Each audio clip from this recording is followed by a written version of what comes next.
Вихрем промчалась по всем городам и селам Абхазии Отечественная война 92-93 годов, коверкая и уродуя судьбы людские.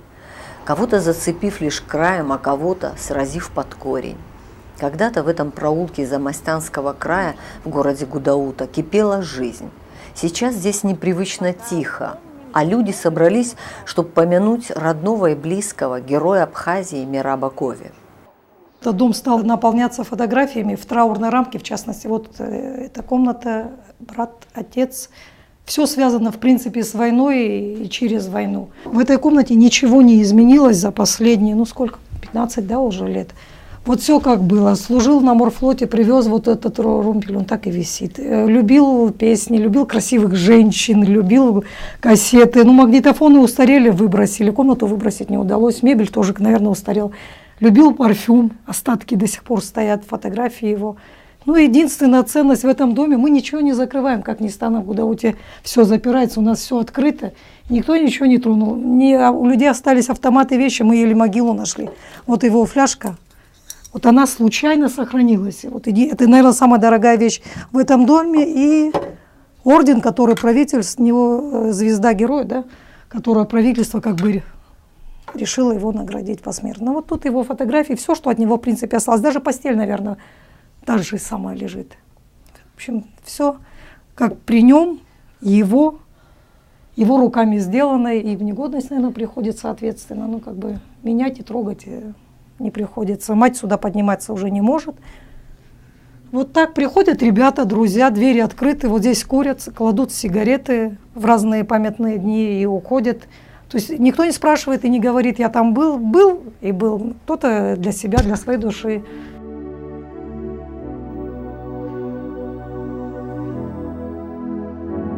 В семье Доры Кови и Тамары Авицба Мераб был единственным сыном, продолжателем рода.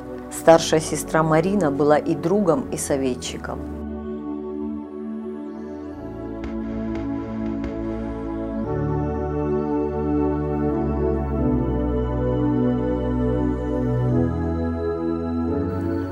В 1982 году Мераб закончил Гудаутскую абхазскую школу номер 1. После ее окончания стал работать в курорторге и чуть позже за практичность и смекалку назначен заведующим складом. В 1989 году он участвует в июльских событиях. Отец стоит впереди него, потому что знает о неопытности сына. Когда началась война, я даже еще не успела услышать, но я его всегда к обеду ждала домой. Он не пришел. И я сразу позвонила и говорю, где он, где? Война, говорит, началась.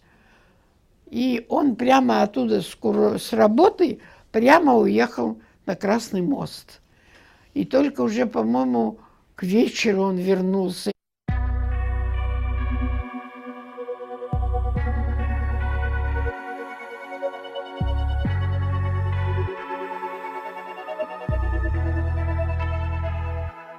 Это был истинный патриот своей родины.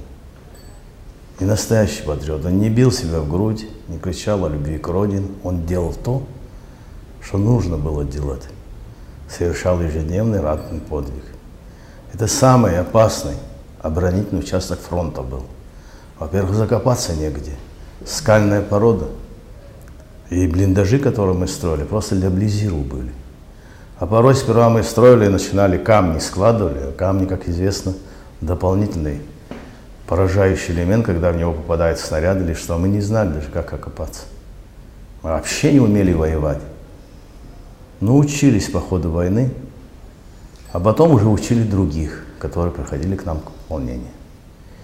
И вот среди 325 человек, можно сказать, выделялись, конечно, не все, а десяток, можно сказать, несколько всего десятков, которые без страха могли выйти в тыл врага, ложить мины или на ракадных дорогах противника, минировать подступ к нашим оборонительным сооружениям.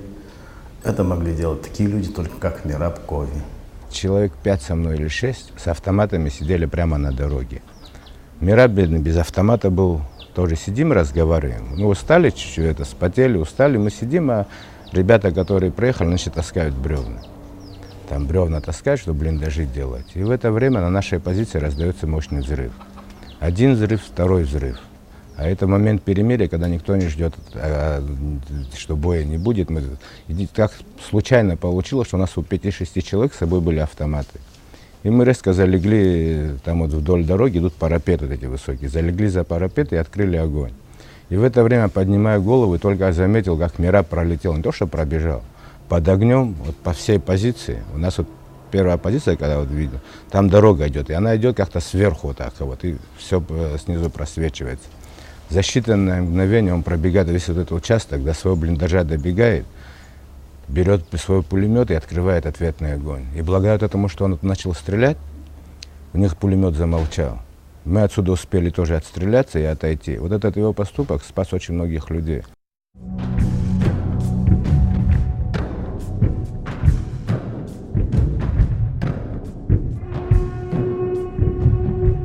Они уезжали туда, там они были по 10 дней, что-то вот так вот. Приезжал, и я, когда начинала его спрашивать, ну как там, что-то, там, говорит, санатория. Он мне никогда ничего не говорил. Я не имела представления о том, как он там. Когда он мне сказал: мама, дай мне одеяло. Я говорю: зачем тебе?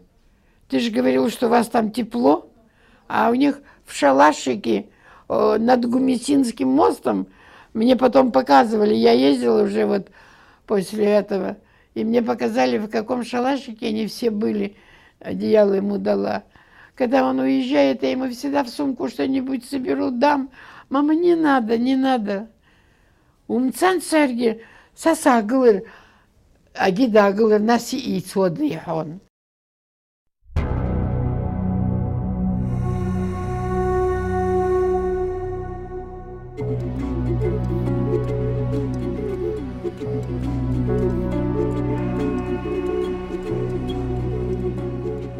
Только как начали выходить на кемпинг, у нас снизу еще 2 бригады перешли речку по воде. С нами были кабардинцы, ребята, вот Гена Карданова, они, короче, с нами тоже эти ребята были. И вот мы сверху, когда на трассе находились, хотя мы не были обнаружены еще, мы заметили, как они перешли речку, значит, и подошли к кемпингу со стороны реки. И там вот идет такая насыпь, дамба. Они вот за эту дамбу встали, и так получалось, что прямо с кемпинга они были недосягаемы. Вот пуля, скажем, не брала там единственную.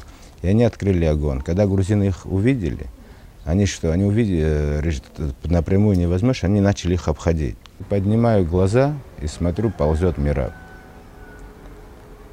Я сам вот по себе хочу кричать, оказывается, у меня громкость, чтобы кричать назад, назад, а он дурак, говорит на меня.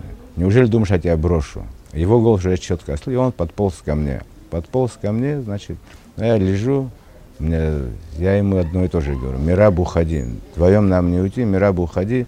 Он начал плакать: ты что говоришь, как я тебя одного оставлю, вообще как я вернусь домой, если ты здесь останешься, говорю. И в это время уже вплотную, там метров 15 осталось от танка, который подходил к нам. Я ему уже говорить не могу, вот так вот еле-еле бормочу и пальцем показываю: в рюкзаке граната, граната показываю ему. А он без оружия вообще приполз налегке, чтобы взять меня и уползти. У него только одна эта цель была. Он сюда уже не пришел, там, чтобы отстреливаться, и знал, во-первых, что со мной оружие есть. Он достал мою гранату и выждал, когда танк подошел вообще вплотную. Между нами было метров 6-7 вообще, вот разделяла ширина трала. И он выполз из-за трала, короче, кинул гранату, и танк подбил.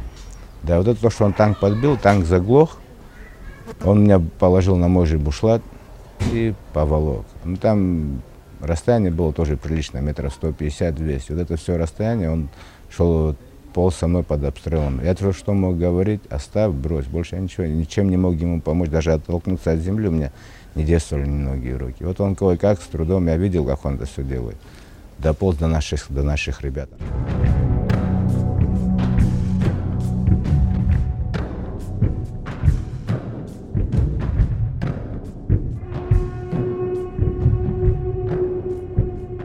Я боялась за сына. Теперь он приехал ночью. Приехал и сразу говорит: Батала убили, Лепика чуть не убили. Я чуть с ума не сошла. Ну, тут, он мокрый пришел, весь мокрый, холод, зима, январь. И тут девочки, значит, наши, вот Майя, Цвейба, Гунда, Цвейба, Завизба, все они собрались и стали его около печки растирать водкой, чтобы вот этот холод с него вышел. Оно не выходило, он дрожал. Потом я говорю, ну, Мирабик, я тебе постелила в твоей комнате, иди наверх спать. Мама, как ты могла так сказать? И я говорю, почему ты не идешь наверх?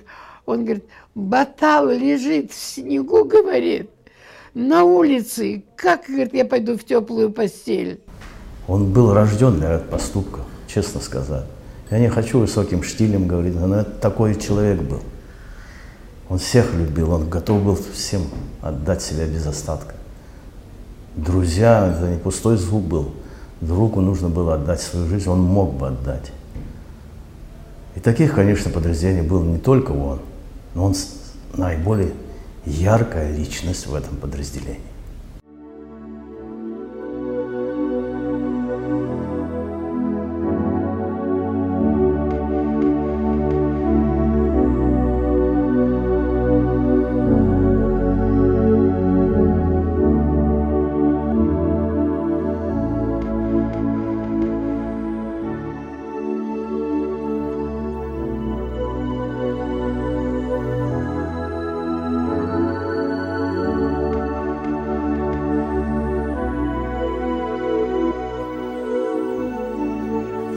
Родину защищать пошла практически вся улица. Вместе с Мирабом воевал его сосед Руслан Цвейба, отец 3 детей. Он погиб в мартовском наступлении.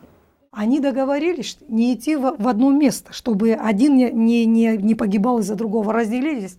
Так мы своего хоть нашли через 8 месяцев, а того до сих пор и не нашли. Вот сегодня, если вот поставить задачу, чтобы об этих ребятах сказать что-то, кто-то мог бы рассказать вообще, было ли что-то, а был ли мальчик, говорить практически некому. Потому что на 4 дома, 4 трупа, практически в один день 3. Вот я говорю, армянин, азербайджанец, слава богу, у нас Андрейка живой, единственный мужчина, значит, зрелый на этой улице. Есть пожилой один, есть еще не женатый. Вот и все. Вся улица практически погибла. Это вообще, конечно, жуткая история, причем она для Абхазии не раскрытая. Вот шел один, другой, может быть, бы и не пошел. Были места, которые очень поздно подсоединились в войне. Здесь же Аджи и Шепхачны ушли улицы, и улицы погибали. Правильно это, неправильно, это уже вопрос стратегов и тактиков.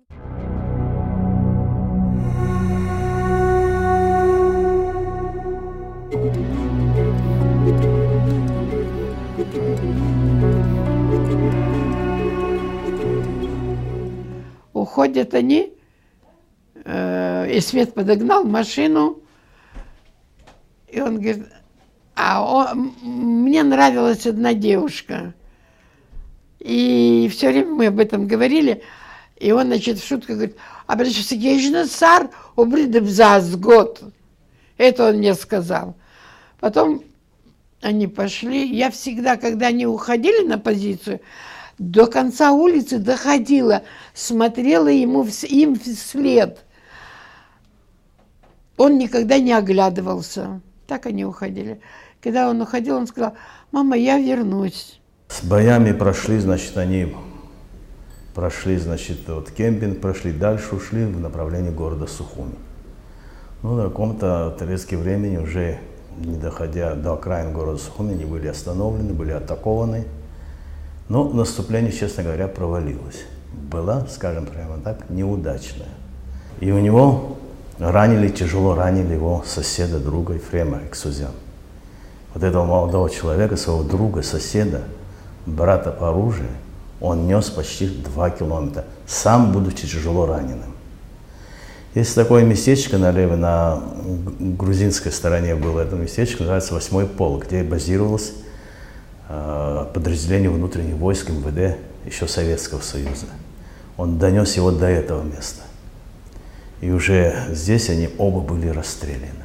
В этом тоже его героический поступок. Я снова как бы повторяю и говорю, что это не пустой звук был. Это подвиг, настоящий подвиг. Спасая друга, сам погиб.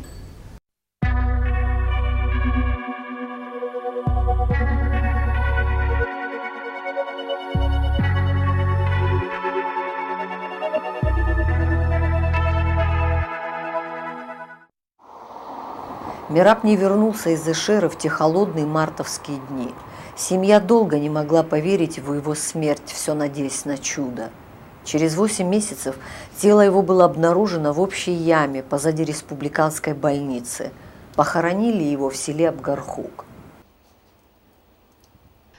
Он ушел, не вернулся. Но я, вот пока его сюда не привезли уже из этой ямы, я не верила. Я все считала, что он, наверное, куда-то в плен попал или что-то. Мерабик-то хахалома. Я так предполагала. А молодец, нидерщит, их целаги, сон, их целаги. У меня сейчас даже слез нет. У меня глаза всегда сухие.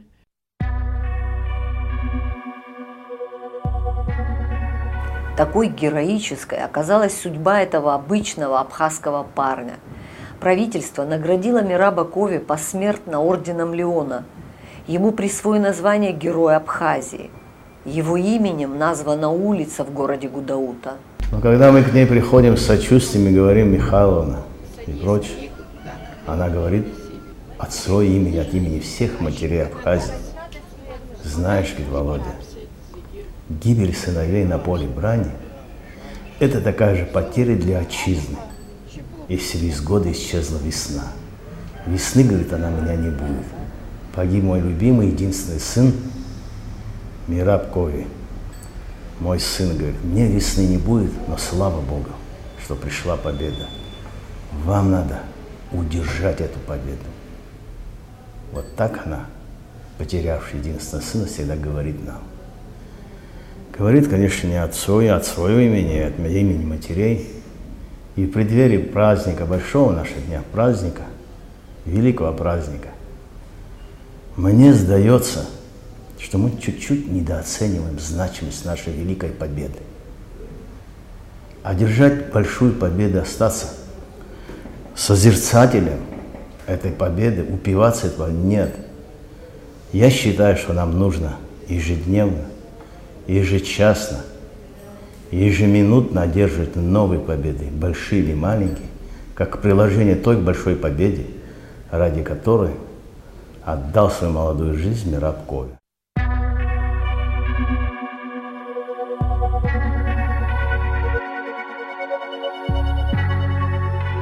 За прошедшие 15 лет выросли любимые племянники Мераба. Подросший Саид, студент Российского торгово-экономического университета, стал очень похож на своего дядю, и не только внешне. В августе 2007 года он принял участие в молодежной акции «Дорогой памяти к свободе и независимости». Я поддержал эту идею, то, что молодежь должна быть едина, то, что мы не забыли никого, то, что все то, что они сделали, не пошло коту под хвост. Все ценится, все прекрасно понимается. Я был с ними, и в любой дальнейшей, если что-то будет, и если что-то намечается, я всегда с ними, я всегда со своими братьями, друзьями, сестрами. Я буду с ними, я есть.